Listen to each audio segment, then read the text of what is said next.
ನೋಡಿ, ಇದೇ ಕೆಲಸವನ್ನ ಹಿಂದೂಗಳೇನಾದರೂ ಮಾಡಿದ್ರೆ ಇದು ನೈತಿಕ ಪೊಲೀಸ್ಗಿರಿ ಅಂತಕ್ಕಂಥ ಆರೋಪ ಮಾಡಿಬಿಡ್ತಾರೆ.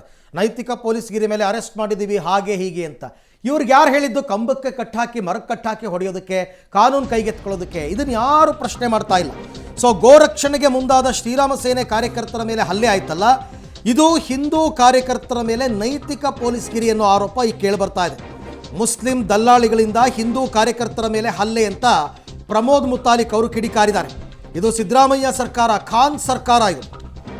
ಹೀಗಂತ ಬೆಳಗಾವಿ ಶ್ರೀರಾಮ ಸೇನೆ ಜಿಲ್ಲಾಧ್ಯಕ್ಷ ವಿಠಲ್ ಗಡ್ಡಿ ಅವರು ಕಿಡಿಕಾರಿದ್ದಾರೆ. ಪೊಲೀಸರಿಗೆ ದೂರು ಕೊಡೋದಕ್ಕೆ ಹೋದರೆ ರೇಪ್ ಮಾಡಿದ್ದೀರಾ ನೀವು ಅಂತ ಧಮಕಿ ಹಾಕ್ತಾರೆ. ತಪ್ಪಿತಸ್ಥರಿಗೆ ಶಿಕ್ಷೆ ಆಗದೇ ಇದ್ದರೆ ಉಗ್ರ ಹೋರಾಟ ಮಾಡ್ತೀವಿ ಅಂತ ಬೆಳಗಾವಿ ಶ್ರೀರಾಮ ಸೇನೆಯ ಜಿಲ್ಲಾಧ್ಯಕ್ಷ ವಿಠಲ ಗಡ್ಡಿ ಎಚ್ಚರಿಕೆಯನ್ನು ಕೊಟ್ಟಿದ್ದಾರಂತೆ. ನೀವೇನಾದ್ರು ಕೇಸ್ ಕೊಟ್ಟರೆ ನಿಮ್ಮ ಮೇಲೆ ರೇಪ್ ಕೇಸ್ ಹಾಕ್ತೀವಿ ಅಂತ ಉಲ್ಟಾ ಹೊಡಿತಾ ಇದ್ದಾರಂತೆ. ಗೋರಕ್ಷಣೆ ಮಾಡುವಂತ ಕಾರ್ಯಕರ್ತರು ಈ ರೀತಿಯ ಅಮಾನುಷವಾಗಿ ಈ ಕರ್ನಾಟಕ ರಾಜ್ಯದ ಕಾಂಗ್ರೆಸ್ ಸರ್ಕಾರದಲ್ಲಿ ನಡೀತಾ ಇದೆ ಅಂದ್ರೆ ಇದು ಕುಮ್ಮಕ್ಕಿದೆ. ಪೊಲೀಸ್ ಡಿಪಾರ್ಟ್ಮೆಂಟ್ಗೆ ಗೊತ್ತಾಗ್ತಾ ಇಲ್ವಾ?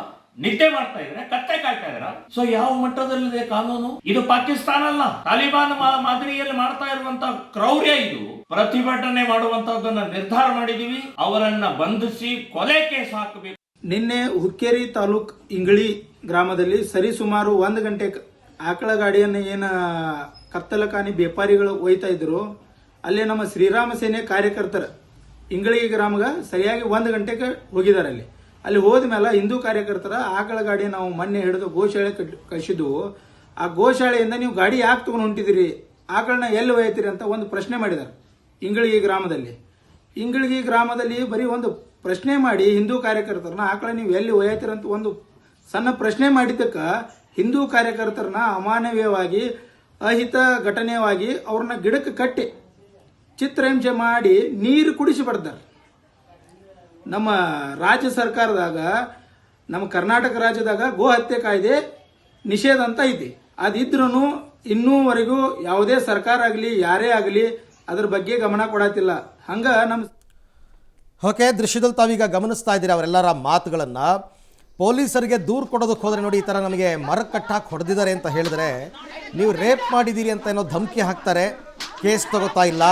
ಆದರೆ ತಪ್ಪಿತಸ್ಥರಿಗೆ ಉಗ್ರ ಶಿಕ್ಷೆ ಆಗದೇ ಇದ್ದರೆ ನಾವು ಉಗ್ರ ಹೋರಾಟವನ್ನು ಮಾಡ್ತೀವಿ ಅಂತ ಈಗಾಗಲೇ ಶ್ರೀರಾಮ್ ಸೇನೆಯವರು ಕಿಡಿಕಾರಿದ್ದಾರೆ.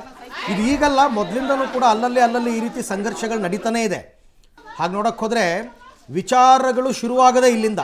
ಅವರೆಲ್ಲ ಅಕ್ರಮವಾಗಿ ಗೋವು ಸಾಗಾಟ ಮಾಡ್ತಿರ್ತಾರೆ, ಅದನ್ನು ಇವ್ರು ತಡೀತಾರೆ. ಆ ತಡೆದವ್ರು ಯಾರ ಮೇಲೆ, ಅವ್ರ ಮೇಲೆ ಇವ್ರು ಏನೋ ಒಂದು ಆ್ಯಕ್ಷನ್ ತಗೋತಾರೆ, ಇವ್ರ ಮೇಲೆ ಹೀಗೆ ನಡೀತಾ ಹೋಗುತ್ತೆ ಕರಾವಳಿ ಭಾಗದಲ್ಲಿ. ಬಟ್ ಇದು ಬೆಳಗಾವಿ ಜಿಲ್ಲೆನಲ್ಲೂ ಇದೇ ರೀತಿ ಪರಿಸ್ಥಿತಿ ಅಂತಂದರೆ ನೋಡಿ, ಪೊಲೀಸರ ಇಂಟರ್ಫಿಯರೆನ್ಸ್ ಇಲ್ಲವೇ ಇಲ್ಲ ಇಷ್ಟೆಲ್ಲ ಆದರೂ. ಈ ಬಿಹಾರದಲ್ಲೆಲ್ಲ ಮರಕ್ಕೆ ಕಟ್ಟಾಕಿ ಹೊಡಿತಾರಲ್ಲ, ನಾವು ನಮ್ಮ ರಾಜ್ಯದಲ್ಲಿ ಈ ಥರದ್ದು ನಾವು ನೋಡೇ ಇಲ್ಲಪ್ಪ, ಹೀಗೆಲ್ಲ ಮಾಡ್ತಾರೆ ಅಂತ. ಇಷ್ಟಕ್ಕೂ ಅವ್ರು ಮಾಡಿದ ತಪ್ಪೇ. ನೀವು ಒಂದು ಕಾನೂನು ತಂದ್ಬಿಡಿ, ಅಕ್ರಮ ಗೋವು ಸಾಗಾಟ ಯಾಕೆ, ಸಕ್ರಮ ಗೋವು ಸಾಗಾಟ ಅಂತ ಕಾಂಗ್ರೆಸ್ನವ್ರು ತಂದ್ಬಿಡಿ, ಅವಾಗ ಯಾರು ಹಿಡಿಯೋಕ್ಕೋಗಲ್ಲ.